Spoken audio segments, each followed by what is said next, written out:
माँ तू सबसे प्यारी है, माँ तू जग में न्यारी है।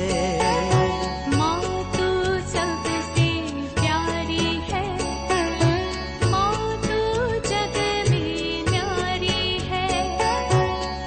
अपने आंचल में रखना, अपने आंचल में रखना।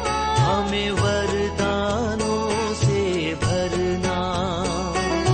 माँ तू सबसे प्यारी है, माँ तू जग में न्यारी है। माँ तू सबसे प्यारी है, माँ तू जग में न्यारी है। पिता, पुत्र और पवित्र आत्मा के नाम पर आमीन। आप सबों को जय यीशु। हम लोग 2 दिन से इस्राएल की कुछ इतिहास को परख करके आया, उसको हम लोग क्रिश्चियनिटी के साथ जोड़ा। क्यों कैथोलिक चर्च का या क्रिश्चियनिटी का सेंटर रोम है, इसके विषय में भी हम लोगों ने कल मनन चिंतन किया। उस समय पर हम लोगों ने देखा नबूकदनेस्सर के जो स्वप्न है उसमें आकाश से एक पत्थर नीचे गिरता है, वो उस मूर्ति के पैरों को तोड़ते हैं और पूरे मूर्ति को पाउडर बना देता है और वो हवा में उड़ गया पूरा। लेकिन वो जो पत्थर गिरा वो बढ़ करके पूरे पृथ्वी को ढका। मैंने कल बोला था ये पत्थर, उस पत्थर के विषय में हम लोगों को समझने की जरूरत है। मत्ती का सुसमाचार अध्याय 16 के अंदर जैसे ईसा मसीह कैसरी फिलिपी प्रदेश से होते हुए शिष्यों के साथ जा रहा था, उस समय पर एक सवाल करते हैं, मानव पुत्र कौन है? कौन है मानव पुत्र? लोग क्या कहते हैं उनके विषय में? तब शिष्य लोग बोलने लगे, कोई कहते हैं यूहन्ना बपतिस्ता है, कोई कहते हैं वो एलियास है, कोई कहते हैं कोई नबियों में कोई है, कोई कहते हैं वो यिर्मयाह है।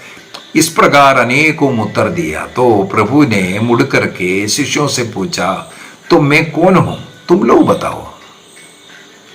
तुरंत पेतरुस जवाब देते हैं वाक्य 16 के अंदर, मैथ्यू चैप्टर 16 वर्स 16 के अंदर हम लोग पढ़ते हैं, सिमोन पेतरुस ने उत्तर दिया, आप मसीही हैं, आप जीवंत ईश्वर के पुत्र हैं। तुरंत पेतरुस ने एक विश्वास का प्रकटीकरण किया।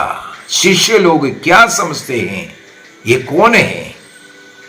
आप मसीही है। जो यहूदी लोग पीढ़ी दर पीढ़ी जिस मसीही का इंतजार कर रहा था, वो मसीह तू है कर करके यहां पर पेतरुस स्वीकार करते हैं, अपना विश्वास का प्रकटीकरण किया। तब प्रभु कहते हैं, सिमोन योनस के पुत्र तो धन्य हो, क्योंकि किसी निरे मनुष्य ने ही नहीं बल्कि मेरे स्वर्गीय पिता ने तुम पर यह प्रकट किया है। तुम इसलिए कह पाया क्योंकि मेरे पिता ने तुम पर प्रकट किया है कि मैं मसीह हूं, मुक्तिदाता हूं, अभिषिक्त व्यक्ति हूं। इसके बाद यीशु मसीह ने कहा,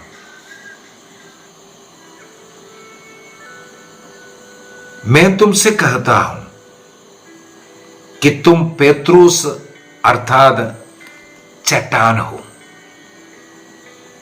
और इस चट्टान पर मैं अपने कलीसिया बनाऊंगा और अधोलोक के फाटक इसके सामने टिक नहीं सकता।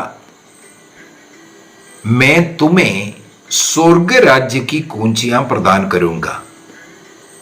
तुम पृथ्वी पर जिसका निषेध करोगे, स्वर्ग में भी उसका निषेध रहेगा, और पृथ्वी पर जिसकी अनुमति दोगे, स्वर्ग में भी उसकी अनुमति रहेगी। तो ईसा मसीह पेतरुस से कहते हैं, तुम पेतरुस अर्थात चट्टान है, और इस चट्टान पर प्रभु कलीसिया बनाने के विषय में बताता है। यहां पर ये चट्टान और पुराने विधान में भी अनेकों जगहों पर चट्टान के विषय में, पत्थर के विषय में, रोक के विषय में लिखा हुआ है। इसलिए इसके विषय में थोड़ा सा मैं मनन चिंतन कराना चाहता हूं। हमारे चर्च फादर्स इसके ऊपर बहुत स्टडी कर करके काफी टीचिंग्स दिए हैं। मैं उन लोगों को भी कोट करूंगा इस पत्र के विषय में, इस चर्च के विषय में, और इस चर्च के साथ जुड़े रहने का, और चर्च की क्या जरूरत है, ये अधिकार क्यों दिया है पेतरुस को, इसके ऊपर काफी चर्च फादर्स स्टडी कर करके सिखाया है। चर्च फादर्स अगस्टिन है, जॉन क्रिसोस्टम है, सन जेरोम है, सिरिल ऑफ अलेक्जेंडर है, थॉमस एक्विनास है। इस प्रकार मैंने अनेकों लोगों का रेफरेंस भी नोट कर दिया है। वे लोग इसके विषय में क्या सिखा रहा है। तो सबसे पहले ईसा मसीह के उन वचनों को, चट्टान और पत्थर, और सिमोन के, योनस के पुत्र सिमोन को ये पेतरुस नाम डालना, इसका क्या अर्थ है। मैंने उसके लिए ग्रीक बाइबल का वो ट्रांसलेशन है, आप इंटरनेट में सर्च कर सकता है ग्रीक बाइबल, और उसका ट्रांसलेशन, उसके भी मैंने थोड़ा सा ट्राई किया। सचमुच में ये ग्रीक भाषा में लिखा है, तो ग्रीक भाषा में इसका क्या अर्थ है उसको, तो मुझे उससे और जो चर्च फादर्स का टीचिंग से मुझे ये पता चला कि यहां पर जो रॉक, जो पत्थर कौन है। जैसे मैंने अनेकों क्लासों में बोल चुका है, एक जगह कर एक शब्द को दे करके हम लोग बाइबल का अर्थ ये है या यही होना चाहिए, ये नहीं बोलना चाहिए। पूरे बाइबल को पढ़ करके, पूरे बाइबल के साथ मिला करके ही कोई निर्णय होना है। यही हमारे पुराना चर्च फादर्स ने किया, विशेषकर जो थॉमस एक्विनास वाला पूरा बाइबल को ऐसा पढ़ कर करके हर चीज का अर्थ सही रूप से सिखाने वाला। तो आदिम कलीसिया में इस प्रकार का अनेकम शिक्षाएं चलता था, वो हमारे कैथोलिक चर्च के अंदर आज भी अवेलेबल होता है। इसलिए हम लोग ट्रेडिशन को बनाए रखा है, पवित्र ट्रेडिशन, होली ट्रेडिशन है। जिस प्रकार बाइबल पवित्र है, उसी प्रकार हमारा ट्रेडिशन भी पवित्र है, क्योंकि उस ट्रेडिशन से हमें बाइबल मिला है। इसी वजह से दोनों को हमें स्वीकार करना, एक समान स्वीकार करने की जरूरत है।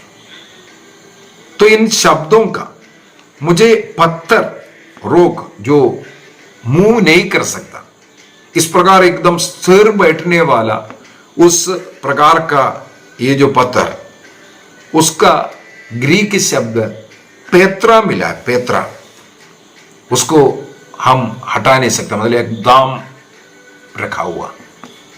अभी यहां पर जो फिलिपी प्रदेश में आकर के ईसा मसीह ने पेतरुस को पत्थर कर करके बुलाने के पीछे भी एक इतिहास है।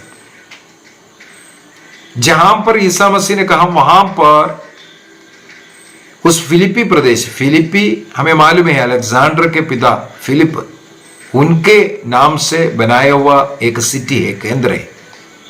वहां पर हमें मालूम है पहले सम्राटों का भी पूजा चलता था, सम्राटों का मंदिर बना करके सम्राटों का आराधना करने वाला जगह, ऐसा फिलिपी प्रदेश में एक मंदिर था।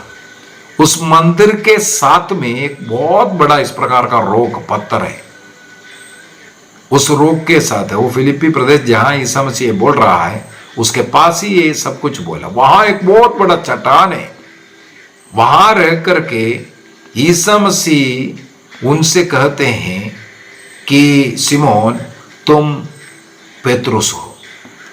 अभी पेतरुस शब्द ग्रीक का, यहां पर हिंदी में इसको चट्टान ट्रांसलेट करके रखा है। यदि पेतरुस शब्द ग्रीक शब्द का मीनिंग निकालेंगे पेत्रा जो हिला नहीं सकता, ऐसा बड़ा सा चट्टान को पेत्रा कहते हैं।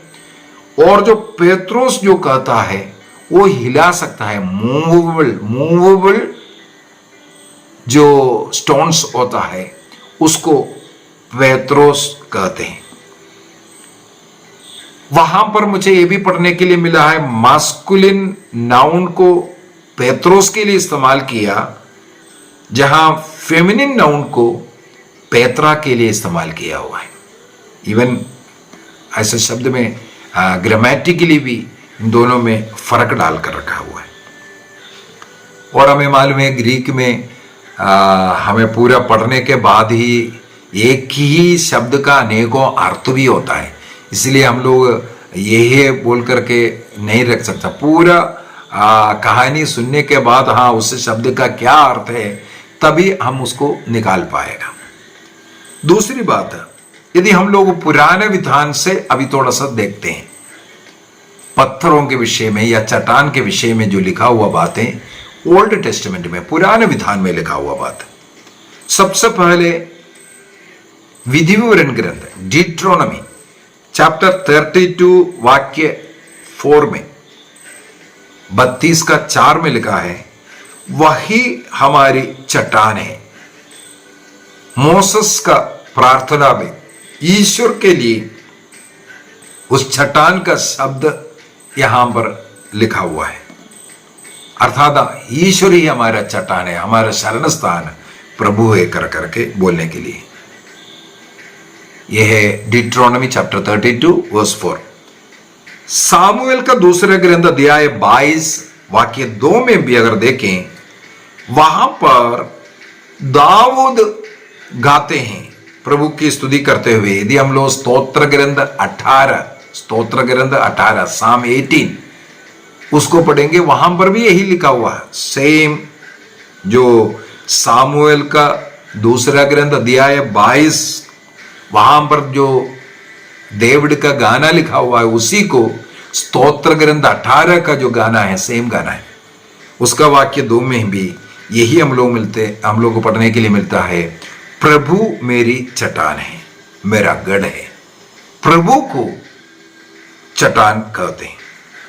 उसी प्रकार यशायाह का ग्रंथ अध्याय 28 वाक्य 16 में, यशायाह चैप्टर 28 वर्स 16 में हम लोग वहां पर एक सुदृढ़ नींव के विषय में बहुमूल्य कोने के पत्थर, अभी नए विधान में भी ये कोने के पत्थर कई जगह पर आते हैं, तो वो कोने के पत्थर का जो भविष्यवाणी किया नबी यशायाह ने, इसका मतलब ईश्वर के लिए, प्रभु के लिए ये भविष्यवाणी हुआ है।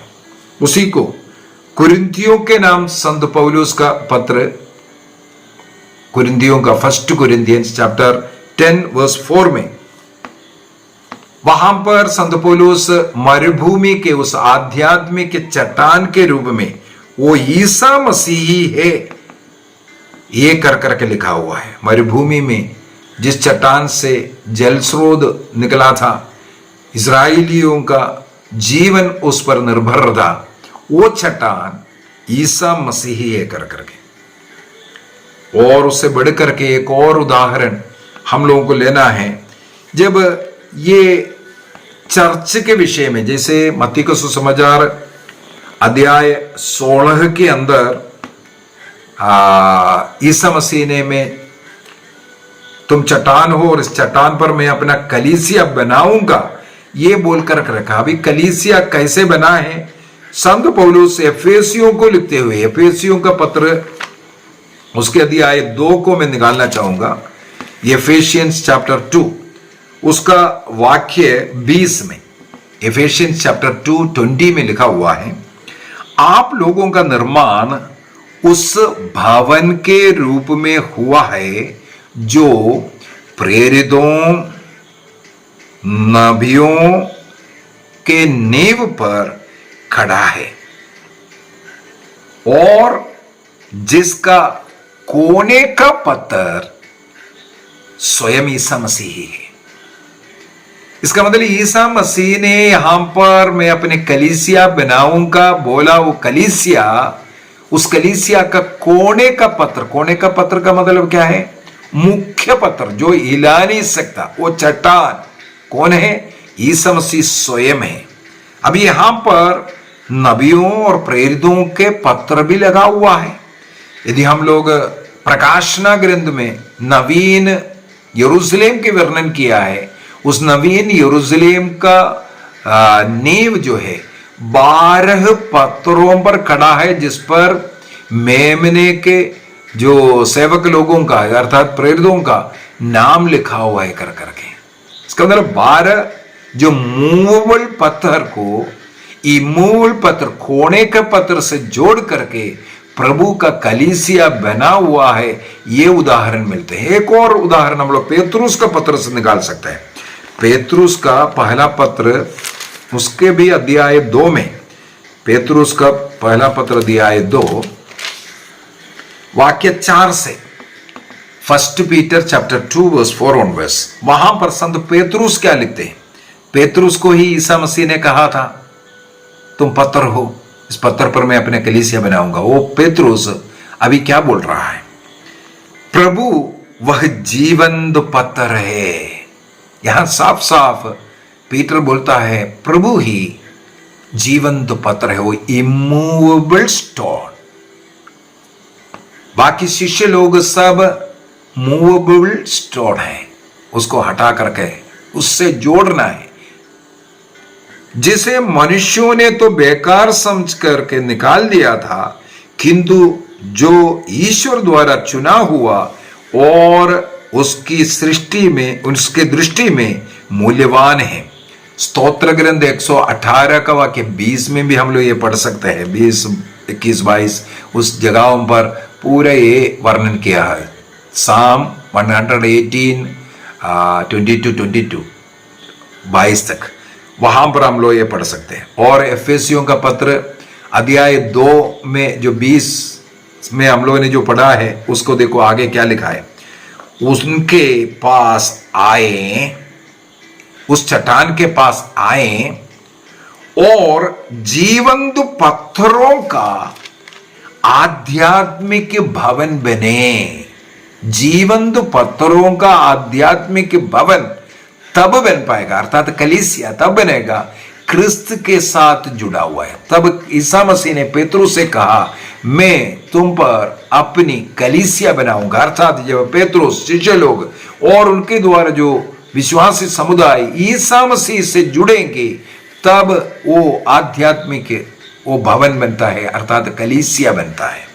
इसका मतलब कलीसिया, ईसा मसीह ने बोला, वो हम ये भी बोल सकते हैं, अभी कई जो चर्च फादर्स है उनका टीचिंग को अगर थोड़ा निकाल करके देखें, वहां पर बहुत ही सुंदर तरीके से संत अगस्टिन का सबसे पहले लेते हैं। वहां पर संत अगस्टिन कहते हैं ये जो रोक जो है वो यीशु क्रिस्त है, वो इमूवेबल, वो हिला नहीं सकता। इस प्रकार के चट्टान पर ये कलीसिया बना हुआ है। और संत जॉन क्रिसोस्टम, 4वीं शताब्दी में जो रहने वाला जॉन क्रिसोस्टम, ये कहते हैं पेतरुस ने जो कन्फस किया, जो स्वीकार किया, विश्वास को प्रकट किया, उसको पत्थर कहते हैं। उस विश्वास पर अपने कलीसिया बनाने के विषय में ईसा मसीह ने कहा करके। संत जेरोम जो बाइबल को, विशेषकर जो लातीनी बाइबल जो बना करके दिया, उनका कहना है पेतरुस या पेत्रा, इसमें हमें फर्क समझने की जरूरत है। शिष्य लोग, सब लोग वो मूवेबल पत्थर है, अर्थात पेत्रोस है, लेकिन क्रिस्त जो है, जिस चट्टान पुराने विधान में भी हम लोग देख रहे हैं, नए विधान में भी वही पेत्रा है।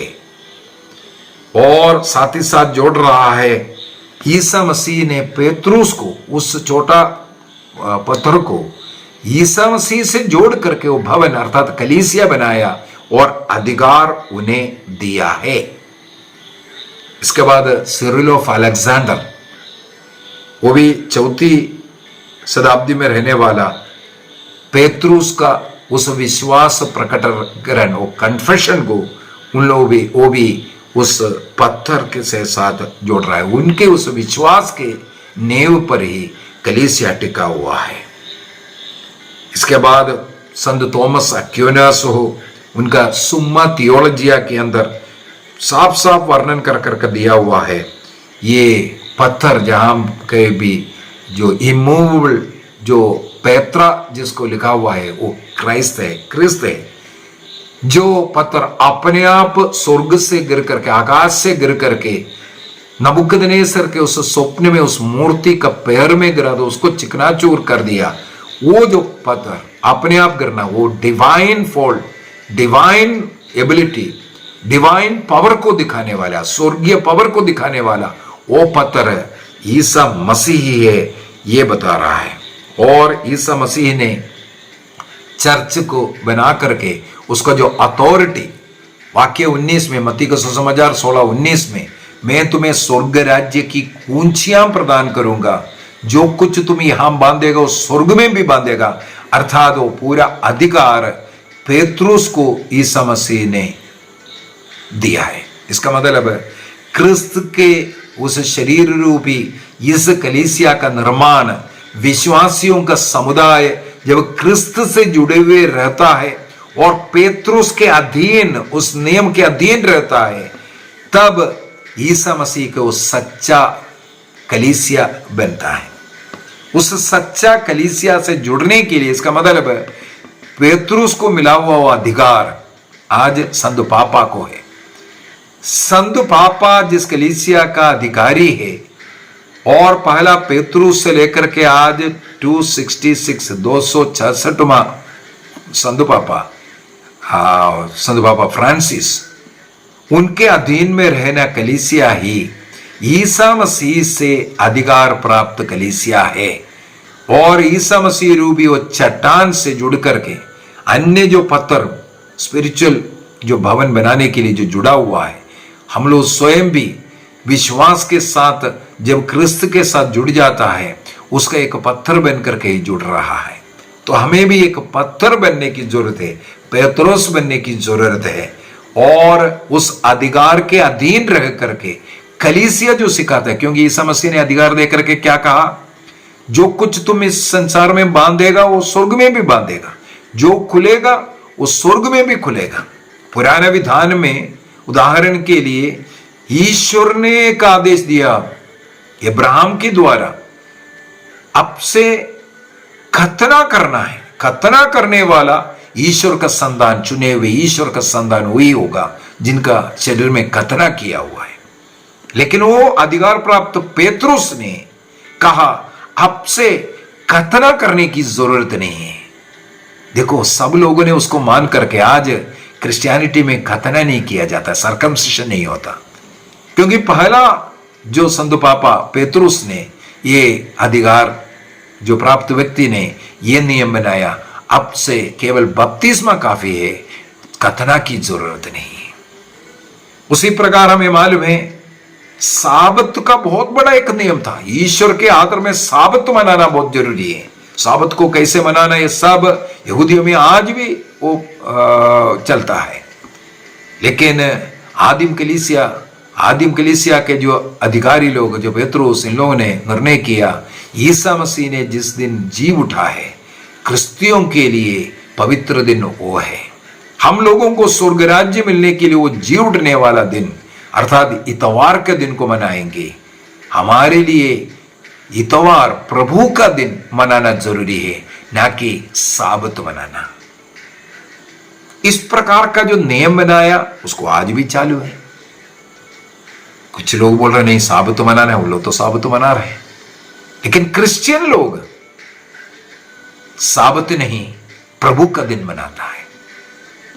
तो बाइबल के अनुसार जो कुछ है वो जो अधिकार, इसके बाद जो पाप क्षमा करने का अधिकार, यूहन्ना का सुसमाचार अध्याय 20 में हम लोग देखते हैं, वाक्य 23 के अंदर पाप क्षमा करने का अधिकार इनको मिला है। आज इसलिए पुरोहित लोग पाप क्षमा करते हैं, और संत पौलुस भी कहते हैं, कुरिन्थियों का दूसरा पत्र अध्याय 5 वाक्य 18, ये जो मेल मिलाप संस्कार, पाप स्वीकार का संस्कार हम प्रेरितों को मिला है, हम प्रेरितों को मिला है। सब लोग एक दूसरे को क्षमा नहीं, हाँ वो भी एक तरीका है। किसी ने मेरे विरुद्ध कोई गलती किया तो उनको क्षमा करना है, वो भी है। मत्ती को सुसमाचार 18:18 के अंदर ये बता करके दिया है। जितने भी बार आपका भाई गलती करके आ रहा है क्षमा करते जाओ। 7 बार नहीं 70 गुना 7 बार क्षमा करने का आदेश प्रभु ने दिया, वो भी करना है। लेकिन जो पाप क्षमा, जो दंड, नरक दंड से हमें बचाने के लिए हमें पुरोहित के पास ही जाना है, क्योंकि पेतरुस को ये अधिकार दिया है। अधिकार, वो की, वो चाबी, इसी को कैथोलिक चर्च बता रहा है। उस अधिकार के नीचे आना है। यूहन्ना के सुसमाचार अध्याय 21 वाक्य 15, 16, 17 में यीशु मसीह ने पेतरुस से कहा, मेरे मेमने को, मेरे भेड़ों को चराओ। इसका मतलब हमें बाइबल के अंदर अनेकों बार ये देखने के लिए मिलता है, पेतरुस को एक विशेष अधिकार मिला है। उस अधिकार के अधीन में हम लोग देखते हैं अन्य सभी प्रेरित लोग रहा।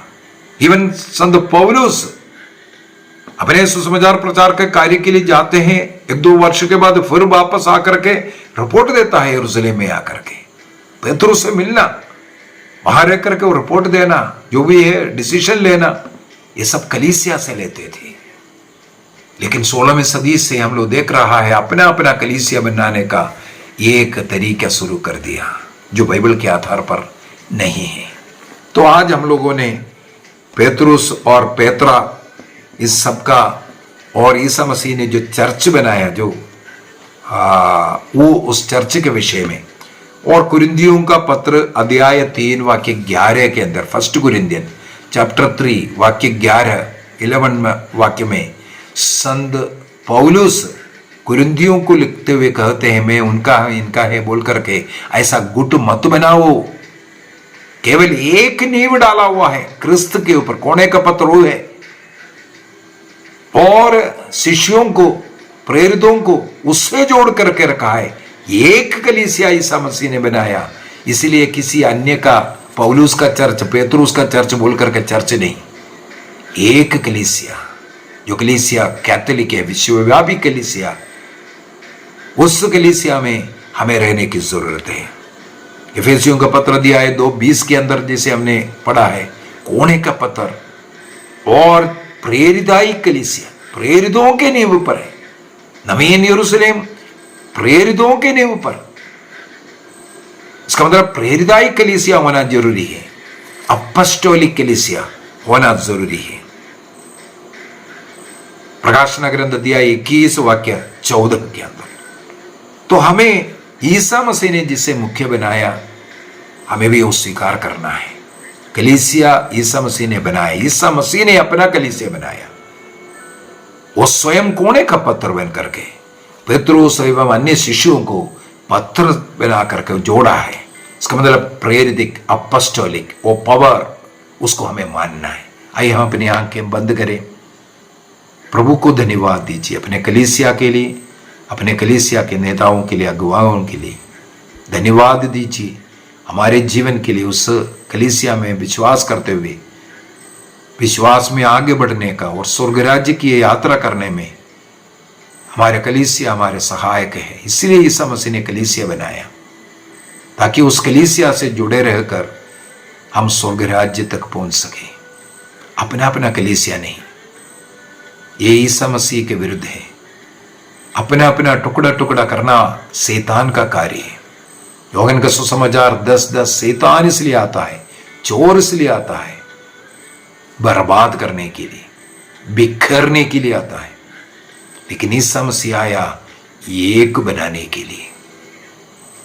यूहन्ना का सुसमाचार उसके अध्याय 17 वाक्य 21 में प्रभु ईसा मसीह यही प्रार्थना करते हैं, पिता जैसे हम एक है, पिता पुत्र पवित्र आत्मा 3 होकर के एक ही ईश्वर है, उसी प्रकार ये सब एक हो जाएं। पेतरुस के अधीन में जो कलीसिया बनाया, उस कलीसिया से जुड़े। प्रभु की प्रार्थना है, प्रभु की इच्छा है, निर्णय करें। पिता पुत्र और पवित्र आत्मा के नाम पर आमीन। आप सबों को जय यीशु।